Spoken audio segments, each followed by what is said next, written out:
So welcome back to Grease Garage. Today I'm going to introduce you to Ben. Hey guys. The man, the legend.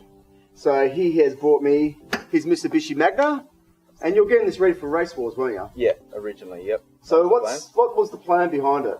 Well, originally it was the 3.5 V6. Yep. Then we decided to pull that motor out, chuck a 3.8 in. Unfortunately that motor was munched and pretty much spiraled from there.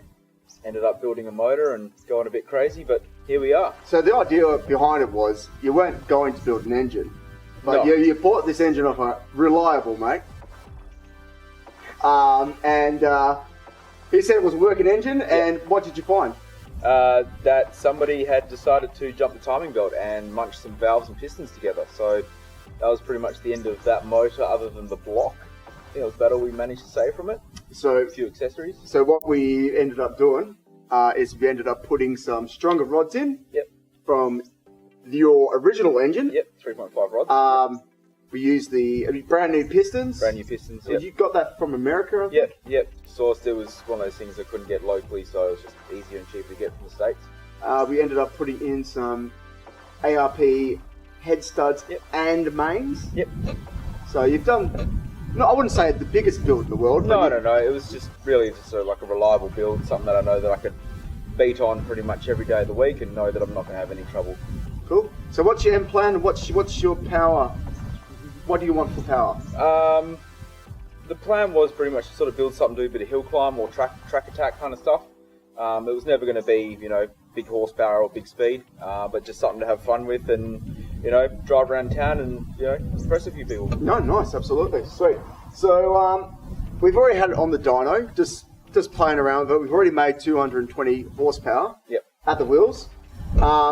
Now Ben's been given, well not given, he bought modified manifold, and he has been guaranteed 20 extra horsepower. Yeah, fingers crossed. Fingers crossed. So let's get on to it.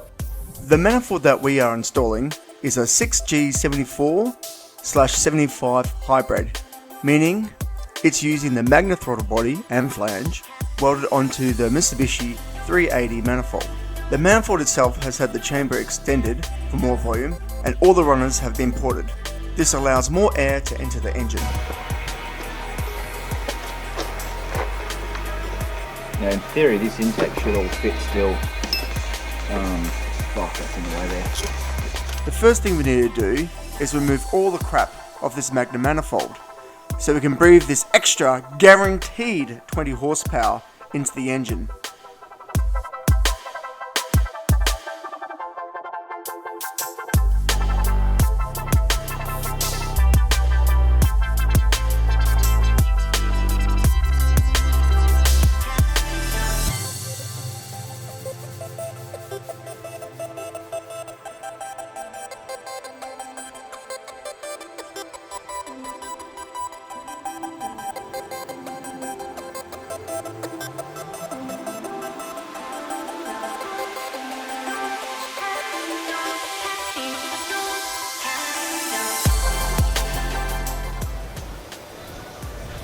So Benny, really quickly mate, tell us about these spark plugs. Yeah, just running stock copper plugs, but due to running 98 and quite a high compression ratio, as I've had my heads machined as far as they can go, as far as I'm aware, I've just gone a step colder. So instead of running a 5, we're running a 6. Beautiful, no worries. And these are, we're putting standard gap ones in to see how we go. Yeah. So these are a 1 mil gap? Well, yeah, 1.1. 1.1? Yeah. Nice. Yeah. So we'll see how we go. If it needs to be gapped down a bit more, we can. Definitely, well we'll find out when we're on the dyno, but yeah, cool, let's keep putting them in. Yep.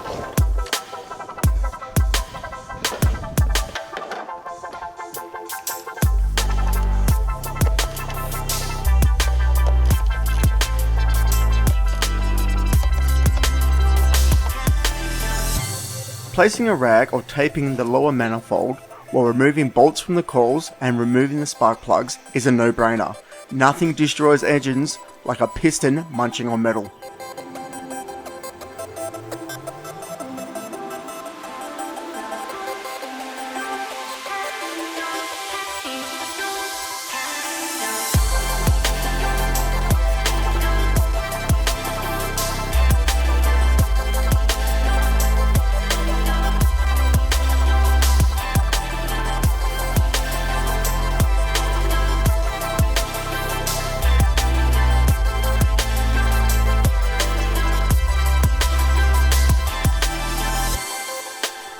Normally, pulling the spark plug out of the engine is quite easy, and it was, until we found our tool wasn't able to undo one of the plugs.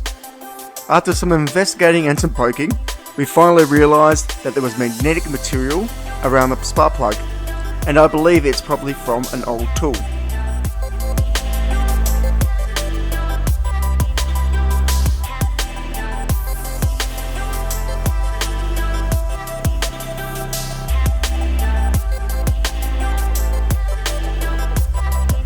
So guys, now that we've done that, we are going to fix this little area because Ben has a port and polished one.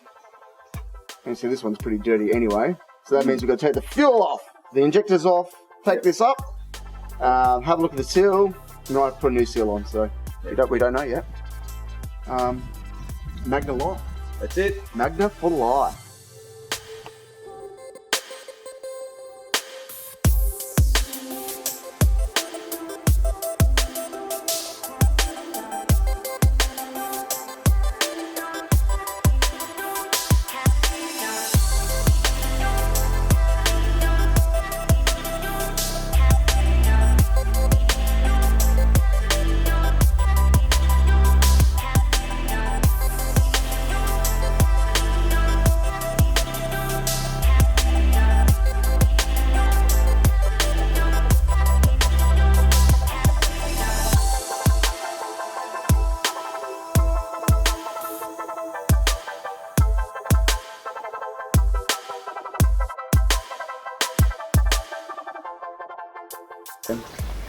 While we're also down here and we've got the manifold off, we're going to also replace the plugs to the injectors. Yep. Ben was using these little adapters, and they just have a terrible history of cutting in and out. Yeah, and we're seeing it on the ECU as well. Yeah, we will. We're seeing voltage drops and kind of weird things happening. So we're just going to get rid of it, do it properly. We've got brand new plugs. We'll chop all these ones off and we'll put them in. The wiring is looking a bit old. Yeah. So it's probably, the connections aren't great anyway, right? Like I think it's a 15-year-old engine harness. It's seen a lot of heat, so while we're doing it, might as well do it. When it comes to correctly clamping a connection, there is confusion on what goes where and what tool is to be used.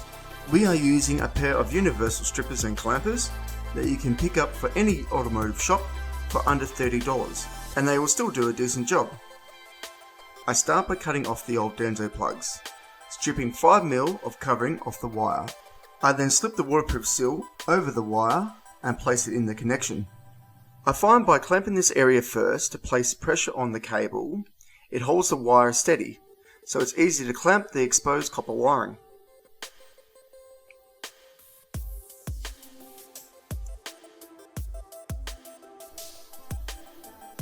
It is important to understand which way the connector goes into the plug. As you can see here, pushing the connector in till you hear a click ensures that the pin connector has locked into place. If it doesn't lock, it probably means that the pin is either bent or has been put in the wrong way.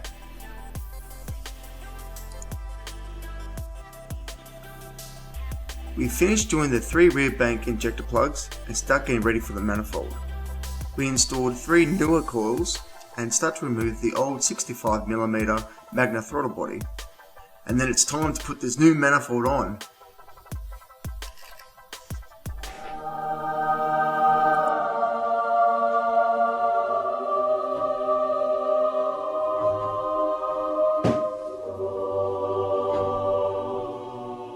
Alright, Benny. yeah, We've got the manifold on and it's looking amazing, I have to say. I'm actually thoroughly impressed with that. We've done the plugs in the back for the injectors, we've done the coils and we've put on some newer coils, which is awesome. We've obviously knocked these ones up. What's left there to do? Pretty much just run some wiring, just tighten up these coil pack bolts, change the plugs for the injectors. And then pretty much just give it everything a once over and we're there. Awesome. Oh, that looks really, really cool. Yeah. I can't wait to see what does in the dyno, mate. Hopefully get something good. Hopefully.